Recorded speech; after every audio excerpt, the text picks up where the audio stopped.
vários funcionários.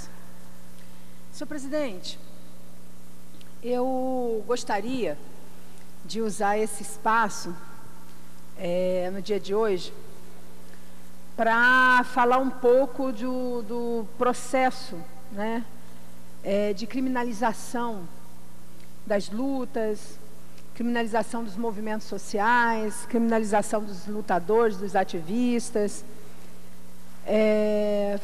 falar um pouco sobre um processo que eu particularmente vislumbro, que se iniciou no nosso estado e no nosso país, né, da forma como ele está, ou seja, caracterizando dentro daquilo que foi chamado pós o processo aí da década de 80, a redemocratização do país, né, ou seja, fim da ditadura militar, houve um processo de redemocratização, uma redemocratização burguesa, mas houve um processo de redemocratização que trouxe para o conjunto da cidadania uma série de avanços, né, e liberdades democráticas que foram muito prezadas por nós, pessoas que vivemos a ditadura, que sofremos a ditadura, que lutamos para que a ditadura acabasse, né? Então, houve o que foi chamada, né, a nova república, todo um processo aí de democratização e várias liberdades democráticas, né, pós aquele período se firmaram no nosso país. Eu acho que nós estamos vivendo um momento agora que é necessário uma reflexão mais global. Acho que a sociedade, né, a sociedade civil organizada, os movimentos sociais, os cidadãos de uma forma geral, deveriam olhar com bastante cuidado o que nós estamos vivendo agora, até para que nós pudéssemos avaliar se nós não estamos retrocedendo, né, se nós não estamos, na verdade, deixando passar despercebido sobre os nossos olhos um processo de volta, se não ao regime passado, se não ao regime dos coronéis, mas se nós não estamos permitindo que os governos atuais, os governos civis atuais, não tenham práticas tão nefastas, tão criminosas, tão abjetas quanto as que nós vivemos no período, nos anos de chumbo, e que foram práticas que mataram, assassinaram, prenderam, né, sem que minimamente as pessoas pudessem ter, né, um ordenamento jurídico que as defendesse. Eu queria dizer aqui que nós sempre vimos injustiças acontecendo contra lutadores e contra movimentos sociais. Óbvio, nós vivemos no capitalismo, nós vivemos numa ditadura da propriedade, nós vivemos numa sociedade de desigualdades, aonde os que podem mais, obviamente, através das suas forças coercitivas, né, impõem a sua vontade nos que podem menos. Mas, de 2012 para cá, particularmente eu queria falar desse processo, a partir da luta dos bombeiros para cá, nós vivenciamos práticas que há muito tempo, né, tinham sido abandonadas. Pelo menos existia um véu de uma democracia em cima, né, do tratamento com as lutas e com as mobilizações do povo. Em 2012, os trabalhadores bombeiros e também da Polícia Militar foram tomados, né, de dentro dos seus quartéis, tomados de dentro de suas casas, tomados de dentro das suas lutas, foram jogados em presídios de segurança máxima, foram colocados em processos, né, sem a assistência da defensoria que se retirou do caso, não foi permitido um amplo direito de defesa e do contraditório, muitos ficaram presos por 9 dias sem a presença da família, sem a presença dos seus advogados, né? Nem ao menos o próprio regulamento das duas corporações foi respeitado naquele processo, e nós vivenciamos angustiados toda a criminalização que foi feita sobre a justa luta dos bombeiros, até que a sociedade se colocasse na rua, se mobilizasse, né, com as suas fitas vermelhas, com seus panos vermelhos nas janelas, com a histórica passeata, a mobilização que aconteceu em Copacabana, onde mais de 100 mil pessoas foram à rua dizer ao governo do Estado naquele momento, né, de que não era possível, de que não queria os seus heróis presos, que não queria os seus heróis na cadeia. né? E houve a superação daquele momento, inclusive com a votação da anistia aqui na casa, a votação da anistia desses militares também no Congresso Nacional. Lembrando que esse processo era um processo não só no estado do Rio de Janeiro, mas era um processo nacional, que também era sofrido por outros militares, como é o caso do soldado Prisco na Bahia, Joás no Rio Grande do Norte, vários outros militares lutadores, né, pela segurança pública, pelos direitos dos trabalhadores da segurança pública, lutadores, né, por uma nova polícia, lutadores, né, para que a polícia não seja uma mera resguardadora da propriedade privada, uma mera corporação onde, né, o principal é ser usado pelos governos para arrebentar com as lutas, com as mobilizações, mas existe sim nacionalmente dentro da polícia, né, um setor de lutadores que faz uma outra reflexão, um setor de lutadores que milita por uma outra política, né, que se expõe por uma outra política, e nós vimos como todos eles foram tratados. Tudo bem. O que nós estamos vivendo de 2013, de junho de 2013 para cá, das mobilizações que aconteceram em junho de 2013 para cá, também, nós já insistentemente a gente vem falando sobre isso aqui, né? São pessoas presas, acusadas coletivamente de crimes, são pessoas acusadas coletivamente de crimes que ainda não aconteceram, como foi o caso agora dos 23 ativistas na Copa, que foram presos porque iam cometer um crime no dia seguinte, foram presos preventivamente, em cima de provas fraudadas, de provas fraudulentas, misturando, né, os comportamentos, a tipicidade de todos no único bolo, no único crime. Nós vimos o episódio, né, que aconteceu lá na Embaixada do Uruguai, a tentativa de criminalização, né, da nossa ação política parlamentar de solidariedade aos ativistas que estavam lá colocados. Enfim, existe um processo em curso, um processo que criminaliza pessoas que, em tese, são pessoas muito diferentes, né? Um policial militar, um bombeiro, um estudante, uma ativista, né? O chamado Black Bloc, pessoas com perfis muito diferentes e pessoas que, em tese, nem concordam entre si com as bandeiras políticas que defendem. Pessoas que têm muitas diferenças entre si, né, sob a sua perspectiva de sociedade, sob a sua perspectiva de luta, sob a sua perspectiva de construção de cidadania.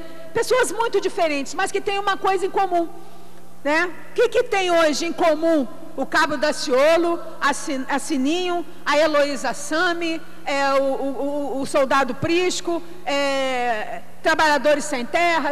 O que essas pessoas têm hoje em comum? Essas pessoas têm hoje em comum um Estado, e quando eu falo Estado, eu não estou falando só do governo do Estado do Rio de Janeiro, eu estou falando do Estado como um todo, né, também, especialmente o Estado do Rio de Janeiro, mas estou falando, né, do Estado nas suas 3 diferentes esferas.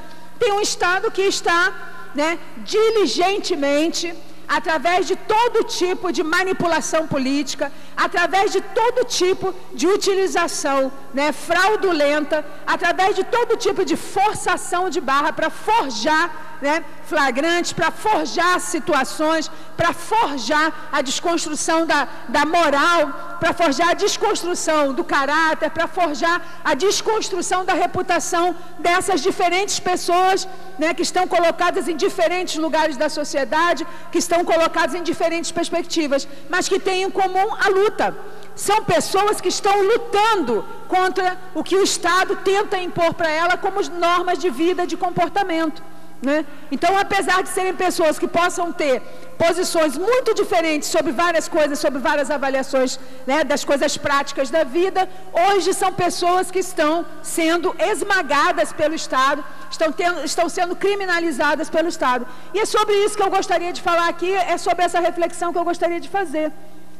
Por exemplo, o meu gabinete, o meu mandato parlamentar nesse momento, está sob um ataque, todo mundo já sabe quais são os ataques políticos que nós sofremos aqui dentro e lá fora, mas nesse último mês, tendo como base o inquérito 2013-009-58848, né,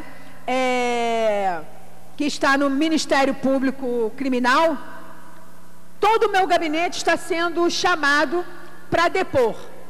Em tese, esses depoimentos né? Em tese, esses depoimentos, esse procedimento criminal contra mim foi aberto em função das denúncias que aconteceram em meados do ano passado, em meados de 2013, né? As denúncias de cotização dentro do meu gabinete e de utilização da estrutura do sindicato na campanha eleitoral. Em tese, essa é a acusação.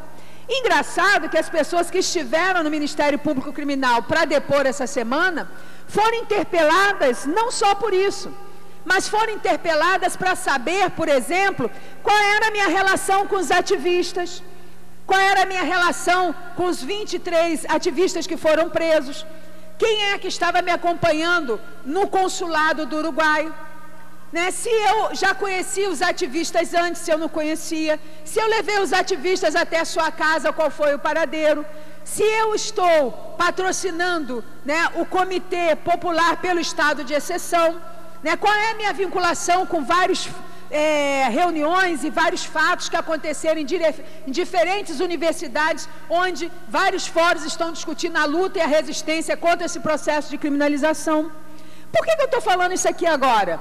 Né, eu em tese ainda estou com a forca, né, aqui dentro da casa ainda está sob o meu pescoço.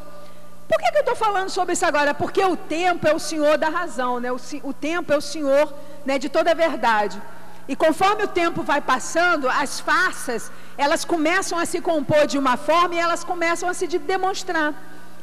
Cada vez fica mais claro, cada vez fica mais evidente, não só porque eu estou falando e exercendo o meu jus esperneante aqui na tribuna, mas porque o Estado, através do seu aparelho coercitivo, através das suas instâncias, né, das suas instituições, como é o caso do Ministério Público Criminal, vem demonstrando, né, através das investigações que estão fazendo, né, que o processo que movem contra mim é um processo político.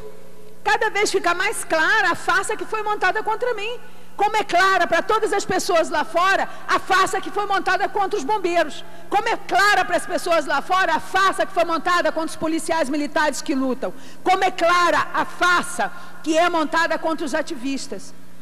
Então, eu gostaria de dizer isso aqui da tribuna, eu gostaria de falar com as pessoas que estão em casa, eu gostaria de falar com as pessoas, né, que assistem à TV Alerj, eu gostaria de falar com as pessoas que estão militando nos movimentos sociais, eu gostaria de falar com cidadãos que se preocupam em defender a democracia no nosso país, porque não é possível que as pessoas sejam dirigidas no seu julgamento sobre o que está acontecendo no nosso Estado e no nosso país, nesse processo de criminalização pelas redes Globos da vida. Não pode ser que a mídia, né, já deu o veredito sobre as pessoas, sobre aqueles que estão lutando, sobre aqueles que estão, né, inclusive colocando as suas vidas e as suas famílias em risco, né, que eles deem o veredito e não deem, inclusive, às pessoas a condição de defesa. Eu queria ver a dona Rede Globo dar para nós, dar para mim o mesmo tempo que ela dá para os acusadores.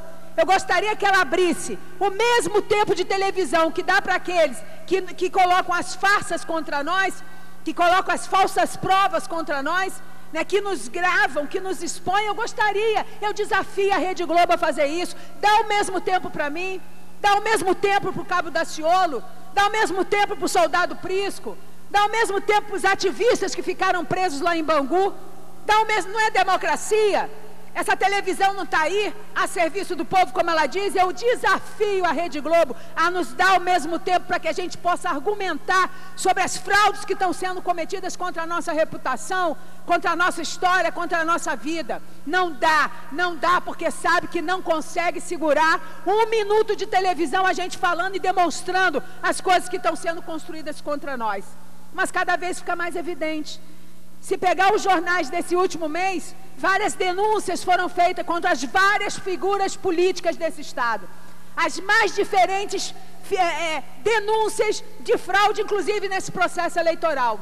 E aonde está a Rede Globo criminalizando as denúncias que foram feitas, né, de fraudes eleitorais que estão acontecendo agora, envolvendo os altos escalões da República, os altos escalões do governo do Estado? Cadê a Rede Globo para vir aqui fazer com eles o que fez comigo, o que fez com os ativistas, o que fez com os bombeiros, o que fez com os policiais militares? Não aparece. Sabe por que não aparece? Porque é paga com dinheiro sujo de que ela esconde os crimes que estão sendo cometidos. Então, só queria dizer o seguinte: final de mandato, estamos no processo eleitoral, ninguém sabe quem vai, quem fica. Eu só quero dizer que eu vou aproveitar os últimos minutos desse mandato aqui dentro dessa casa. A minha língua fala outro idioma, a minha língua é de outra classe, a minha língua não tem preço. Aprendi muito nesse processo que eu vivi aqui dentro, aprendi inclusive a respeitar muitos opositores meus aqui dentro dessa casa. Recebi solidariedade de pessoas aqui dentro da casa que não recebi do meu partido, que não recebi de parlamentares do meu partido, que não tiveram a coragem de enfrentar o debate e combater a criminalização que eu estou vivendo e os movimentos estão vivendo.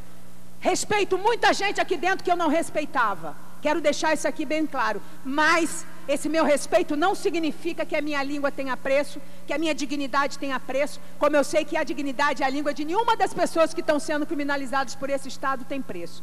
Então, queria aqui aproveitar esse momento. Só para completar, né? Está todo mundo em campanha, o plenário vazio, bastante tempo para a gente falar. Passaram o meu 18 minutos. O meu acabou, vou respeitar a presidência, vou encerrar agora, mas quero dizer que usarei os últimos minutos desse segundo tempo, né, para fazer as devidas colocações e os devidos acertos que são necessários frente a tudo que eu passei e que vários lutadores desse Estado também passaram aqui, não só nesse plenário, mas principalmente lá fora, né, vítimas dessa mídia corporativa vendida para os interesses governamentais, federais, estaduais e de muitos municípios. Obrigado, senhor presidente.